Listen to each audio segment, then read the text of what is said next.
Ya pemirsa, stop kriminalisasi KPK versus Polri. Kita akan lanjutkan perbincangan saya ke Pak M. Yasin. Tadi kalau kita lihat sebenarnya dua-duanya berawal dari laporan pengaduan masyarakat. Nah, kalau di KPK sendiri, kalau berdasarkan pengalaman Anda di masa lalu, bagaimana sih sebenarnya KPK menyaring laporan pengaduan masyarakat agar kemudian tidak dipersepsikan dari luar, itu bisa digunakan sewaktu-waktu untuk agenda tertentu? Iya. Jadi pengaduan masyarakat itu setiap hari dimonitor langsung oleh pimpinan. Jadi Direktur Pengaduan Masyarakat melaporkan pada hari ini apa saja yang dilaporkan. Kemudian yang tidak bisa ditindaklanjuti karena laporannya itu adalah sangat tidak proporsional karena kurang. Tidak ada 6 alat pengirim, juga tidak ada bukti awal misalnya. Nah, kemudian dari pengaduan itu dianalisis, apabila sudah dilakukan katakanlah verifikasi dan kemudian pemaparan dan layak untuk dimasukkan kepada tahapan penyelidikan, baru dilakukan gelar-gelar kasus itu secara periodik dari Senin sampai Jumat, biasanya di sore hari begitu. Nah, kemudian apabila sudah cukup bukti, maka ditetapkan bahwa itu naik ke tahap berikutnya, yaitu tahap penyidikan, yaitu ada tersangkanya. Jadi tidak tiba-tiba proses yang lama, dan apabila misalnya tidak ada bukti kemudian dibuat-buat ada bukti, itu juga akan dilawan atau diberikan suatu respon dari semua tim yang hadir. Yang hadir itu adalah banyak orang, ya tim penyelidik, penyidik maupun tim jaksa penuntut umum serta 5 pimpinan begitu. Jadi tidak bisa itu dadakan kemudian ditentukan oleh satu pimpinan, juga tidak bisa. Melalui proses panjang, dan harus kalau misalnya hal tertentu harus dilihat dari predicate crime-nya, apakah dari korupsi atau bukan ini, menyangkut penyelenggaraan negara atau bukan, itu menjadi hal yang penting. Apabila bukan korupsi dan bukan penyelenggara negara, yakni penegak hukum dan penyelenggara negara sebagaimana yang diatur dalam pasal 1 Undang-Undang 28 tahun 99, maka bukan ranah KPK untuk menangani itu, sehingga di-off-kan, tidak bisa ini, karena tidak memenuhi salah satu unsur. Begitu. Jadi, atau pihak lain yang terkait dengan penyelenggara negara atau penegak hukum. Jadi mungkin tidak ketika Presiden mengajukan nama Budi Gunawan 2-3 hari ada bukti yang memang sudah disimpan selama ini, terus kemudian KPK mengeluarkan, kita siapkan dia sebagai tersangka karena kita tidak mau nama ini menjadi Kapolri. Apakah mungkin seperti itu? Kalau kita lihat di dalam media, karena saya kan bukan KPK, sekarang kan dari luar, yaitu kalau melihat dari apa yang disampaikan di beberapa media itu, nama itu sebenarnya sudah masuk di dalam daftar nama yang diusulkan pada saat Pak Presiden tuh untuk menanyakan nama-nama ini bermasalah atau tidak. Menteri lah katakanlah begitu. Sesuai dengan keterangan yang saya dengar dari pemberitaan media melalui televisi, bahwa itu termasuk salah satu nama yang diberikan tanda merah atau tanda apa begitu, atau stabilo begitu. Apa yang kemudian membuat dia sebelumnya tidak tersangka, kemudian akhirnya menjadi tersangka? Apa yang menjadi batas penentu di KPK? Adakah satu konsensus antar pimpinan KPK untuk menetapkan itu dulu? Tentunya 2 alat bukti yang cukup. Kalau itu sudah mencukupi, maka itu ditetapkan sebagai tersangka. Nah, kapan itu ditetapkan sebagai tersangka? Kalau sudah 2 alat bukti itu sudah mencukupi, maka itu memang judgement pimpinan KPK, apakah sekarang atau nanti itu. Jadi mungkin kalau misalnya kemudian sebenarnya status tersangka itu sudah bisa ditetapkan dari kapan-kapan, tetapi tidak langsung ditetapkan karena pimpinan merasa belum cukup penting. Ya kembali lagi itu judgement sebagaimana yang disampaikan oleh Profesor Faruk itu, apakah saatnya sekarang atau nanti itu. Mungkin ada maksud-maksud tertentu, misalnya sebagai pengingat atau warning bahwa jangan ini, kan seperti itu. Bisa ya seperti itu. Jadi kan, tapi kan sudah naik dulu ke tersangka, tapi bukan warning lagi. Bukan warning. Ya, kembali atau lagi warning yang sangat keras sekali itu. Iya, saya kira kami dulu juga kalau mentersangkakan itu juga timbang-timbang memang. Timbang-timbangnya itu bukan apa sih yang dijadikan timbang-timbangnya, Pak Yasin? Jangan sampai nanti ada indikasi orang menuduh bahwa itu ada muatan politik gitu loh. Misalnya di saat menjelang pilkada, yaitu pemilihan, bahwa orang itu sebenarnya sudah cukup 2 alat buktinya. Nah, sehingga nanti daripada kita dituduh bahwa KUA bermain politik, mengganjal seseorang yang mau naik sebagai salah satu pejabat negara, nah, kita tunggu nanti. Seandainya sudah jadi gubernur atau bupati pun kan sebenarnya juga bisa saja proses hukum itu tetap berjalan. Oke. Nah, kembali lagi kepada ya itu judgement para pimpinan, itu kan tidak bisa ditentukan oleh satu orang, tapi secara kolegial, kolektif kolegial dari 5 orang tersebut. Oke. Bagaimana seharusnya konflik ini harus diakhiri, Pak Farouk? Iya. Pertama, pernyataan Presiden. Hari pertama. Saya mengatakan masih datar-datar saja. Terus saya kasih statement. Saya bisa memahami sebagai kepala negara, tentu dia cukup memberikan pernyataan yang datar-datar. Saya mengharapkan nanti kalau memang ada tingkatkan. Nah, ternyata ini sudah mulai meningkat. Ini sudah Anda rasa sudah meningkat? Oke. Sudah meningkat. Jangan ada saling kriminalisasi dan sebagainya. Itu sudah mulai meningkat. Nah sekarang kan tinggal kita lihat. Nanti kalau memang lagi tegas itu sudah level ketiga harus concrete action sudah. Kalau kondisi ini masih jalan terus gitu kan. Tapi saya harapkan ini tidak terjadi karena ini sudah ada tim lah, semacam tim yang akan melihat. Kenapa tim itu?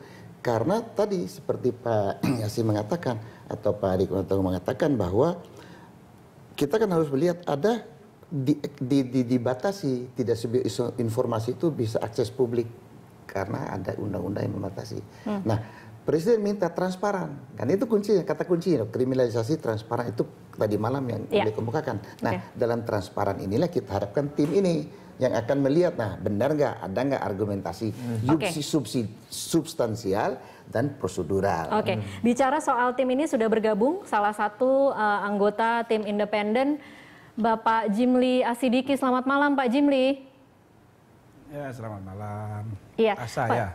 Iya, Pak Jimli, di studio telah ada pengamat kepolisian Farouk Muhammad dan juga Kepala Bagian Penerangan Umum Mabes Polri Rikuwanto dan juga mantan pimpinan KPK M. Yasin. Saya ingin bertanya kepada Pak Jimli mengenai apa yang dikatakan oleh Presiden Jokowi tadi malam yang mungkin tidak tersampaikan kepada publik. Ya, yang harus disampaikan kepada publik ya tentu yang sudah disampaikan itu saja.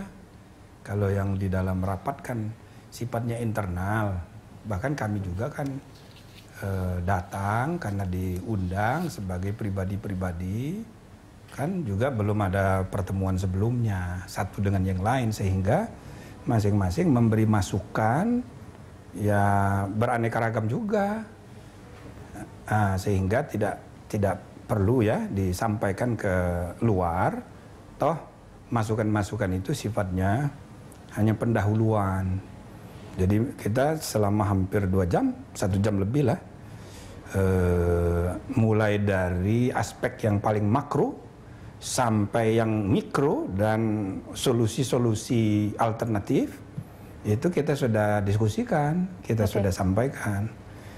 Tinggal Presiden mengambil langkah-langkah. Nah, apakah ini tim akan diberi tugas lebih lanjut?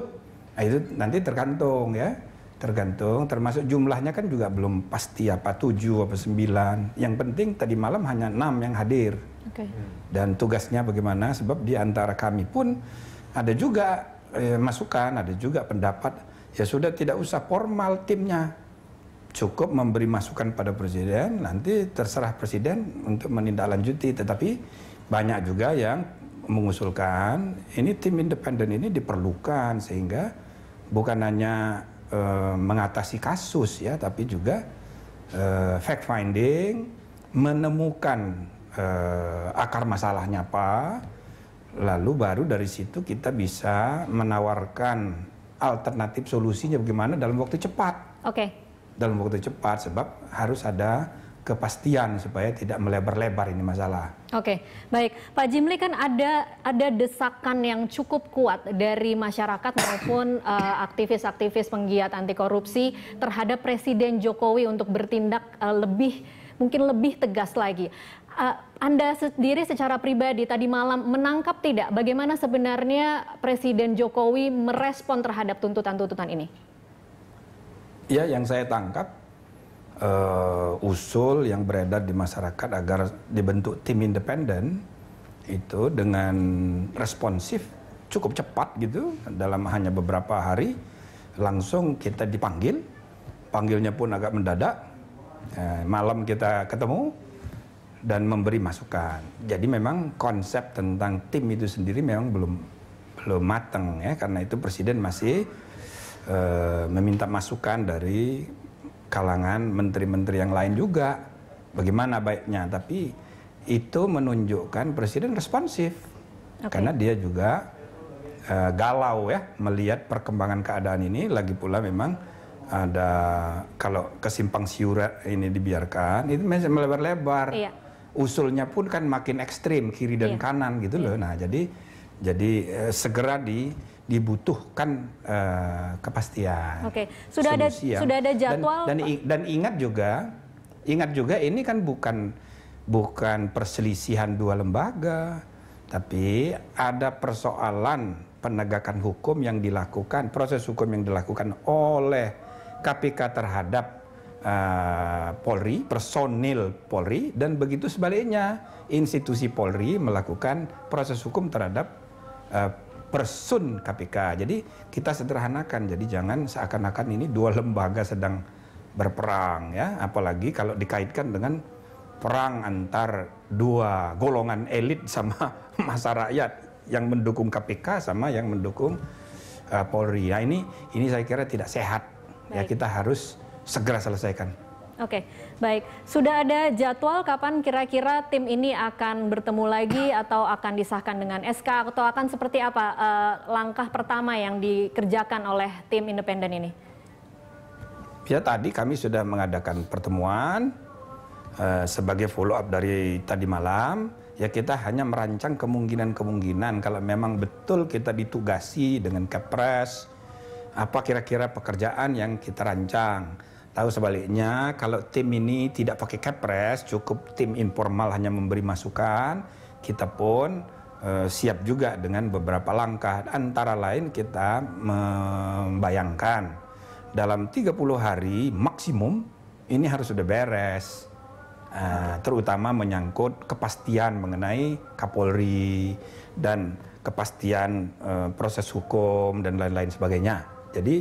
Jadi kita sudah ada ancang-ancang, tapi semua terpulang kepada Kepres ya, kita tunggu. Baik. Apa jadi apa enggak, dan orangnya pun belum tentu, ya kan. Misalnya di samping yang 6 siapa lagi kita enggak tahu, kita serahkan sepenuhnya kepada Presiden. Oke, baik. Ditahan dulu Pak Jimli, kita akan break sejenak dan pemirsa tetaplah bersama kami masih akan kembali.